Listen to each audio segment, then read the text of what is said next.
You ask Tiger to solve. This deals with linear equations with one unknown. The final result is u equals -9/5. Let's solve it step by step. Group all constants on the right side of the equation. Subtract 63 from both sides. Simplify the arithmetic.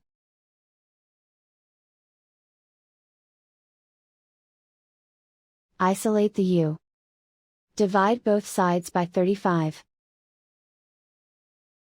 Simplify the fraction. Find the greatest common factor of the numerator and denominator. Factor out and cancel the greatest common factor. And so the final result is u equals -9/5.